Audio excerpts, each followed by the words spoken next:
ದಕ್ಷಿಣ ಕನ್ನಡ ಜಿಲ್ಲೆಯ ಪ್ರಧಾನ ಧಾರ್ಮಿಕ ಕ್ಷೇತ್ರಗಳಲ್ಲಿ ಒಂದಾದ ಧರ್ಮಸ್ಥಳ ಶ್ರೀ ಮಂಜುನಾಥ ಸ್ವಾಮಿಯನ್ನ ಆರಾಧನೆ ಮಾಡಲಾಗುತ್ತೆ.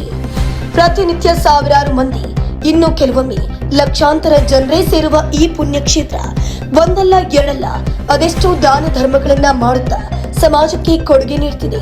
ಸುಮಾರು 700ರಿಂದ 800 ವರ್ಷಗಳ ಇತಿಹಾಸ ಹೊಂದಿರುವ ಈ ಪವಿತ್ರ ಕ್ಷೇತ್ರವು ನೇತ್ರಾವತಿ ನದಿಯ ದಡದಲ್ಲಿದೆ. ಇಲ್ಲಿಯ ಆರಾಧ್ಯ ದೇವ ಮಂಜುನಾಥ ಸ್ವಾಮಿಯನ್ನ ಮಂಗಳೂರಿನ ಕದ್ರಿ ಎಂಬಲ್ಲಿಂದ ತಂದು ಉಡುಪಿಯ ಯತ್ರಿಗಳಾಗಿರುವಂತಹ ಶ್ರೀ ವಾದಿರಾಜರು ಪ್ರತಿಷ್ಠಾಪಿಸಿದ್ರು ಎಂದು ಪ್ರತೀತಿ ಇದೆ. ಅಂದಹಾಗೆ ಇಂದಿನ ಧರ್ಮಸ್ಥಳದ ಹಿಂದಿನ ಹೆಸರು ಕುಡುಮೆ ಎಂದು. ಸದ್ಯ ಈ ಕ್ಷೇತ್ರದ ಬಗ್ಗೆ ಕಳೆದ ಕೆಲ ದಿನಗಳಿಂದ ಭಾರಿ ಚರ್ಚೆಗಳು ಮುನ್ನೆಲೆಗೆ ಬರ್ತಿದೆ. ಧರ್ಮಸ್ಥಳ ಕ್ಷೇತ್ರ ಹಿಂದೂ ದೇವಾಲಯವೇ ಅಥವಾ ಜೈನ ಧರ್ಮಕ್ಕೆ ಸಂಬಂಧಪಟ್ಟ ಕ್ಷೇತ್ರವೇ ಎಂಬ ಪ್ರಶ್ನೆ ಸದ್ಯ ಉದ್ಭವವಾಗಿದೆ. ಈ ಗೊಂದಲಕ್ಕೆ ಈ ವರದಿಯಲ್ಲಿ ಉತ್ತರ ನೀಡಲಾಗಿದೆ. ಇತಿಹಾಸದ ಪುಟಗಳಲ್ಲಿ ಉಲ್ಲೇಖಗೊಂಡ ಪ್ರಕಾರ ಜೈನ ಧರ್ಮದ ಮುಖ್ಯಸ್ಥ ನೆಲ್ಯಾಡಿ ಬೀಡು ಎಂಬ ಮನೆಯಲ್ಲಿ ಧರ್ಮನಿಷ್ಠರಾಗಿ ವಾಸವಾಗಿದ್ದ ಭೀಮಣ್ಣ ಪೆರ್ಗಡೆ ಮತ್ತು ಅಮ್ಮ ಬಲ್ಲಾಳ್ತಿ ಎಂಬ ದಂಪತಿಯ ಮನೆಗೆ ಒಂದೊಮ್ಮೆ 4 ಅತಿಥಿಗಳು ಆಗಮಿಸಿದ್ರು.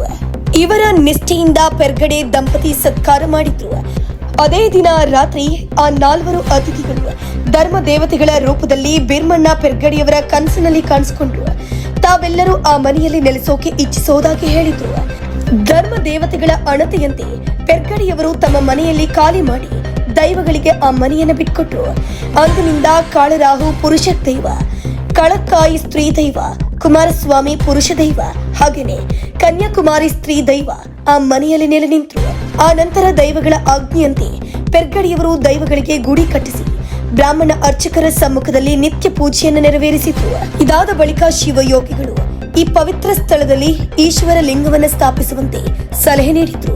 ಅಷ್ಟೇ ಅಲ್ಲದೆ ಧರ್ಮ ದೇವತೆಗಳು ಕೂಡ ಇದನ್ನೇ ಹೇಳಿ ಕದ್ರಿಯಲ್ಲಿರುವಂತಹ ಮಂಜುನಾಥನ ಲಿಂಗ ತರೋಕೆ ತಮ್ಮ ಪ್ರತಿನಿಧಿಯಾಗಿ ಅಣ್ಣಪ್ಪ ಸ್ವಾಮಿಯನ್ನ ಕಳಿಸಿದ್ರು.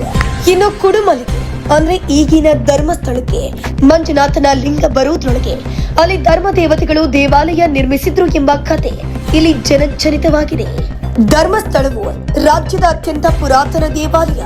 ಜೈನ ಬಂಟ ಸಮುದಾಯ ಆರಂಭಿಸಿರುವ ಈ ದೇವಾಲಯದ ಗರ್ಭಗುಡಿಯ ಒಳಗೆ ವೈಷ್ಣವ ಬ್ರಾಹ್ಮಣರಿಗೆ ಹೊರತುಪಡಿಸಿ ಇನ್ಯಾರಿಗೂ ಪ್ರವೇಶಕ್ಕೆ ಅವಕಾಶವಿಲ್ಲ. ಇನ್ನು ಅನೇಕರಿಗೆ ಧರ್ಮಸ್ಥಳ ಹಿಂದೂ ದೇವಾಲಯವ ಅಥವಾ ಜೈನ ದೇವಸ್ಥಾನ ಎಂಬ ಪ್ರಶ್ನೆ ಇದೆ. ಈ ಕ್ಷೇತ್ರ ಜೈನ ಬಂಟ ಸಮುದಾಯ ನಿರ್ಮಿಸಿಕೊಂಡು ಬರ್ತಿದ್ದು ವೈಷ್ಣವ ಬ್ರಾಹ್ಮಣರು ಪೂಜಿಸುವ ಏಕೈಕ ಕ್ಷೇತ್ರ ಎಂದೇ ಹೇಳಬಹುದು. ವೈಷ್ಣವರ ಪೂಜೆ ಜೈನರ ಆಡಳಿತ ಮತ್ತು ಸರ್ವರ ದೇವರು. ಲೋಕದಲ್ಲಿ ಬೇರೆಲ್ಲೂ ಕಾಣಸಿಗದ ಅಪರೂಪದ ಕ್ಷೇತ್ರ ಅಂದ್ರೆ ಅದು ಶ್ರೀ ಕ್ಷೇತ್ರ ಧರ್ಮಸ್ಥಳ.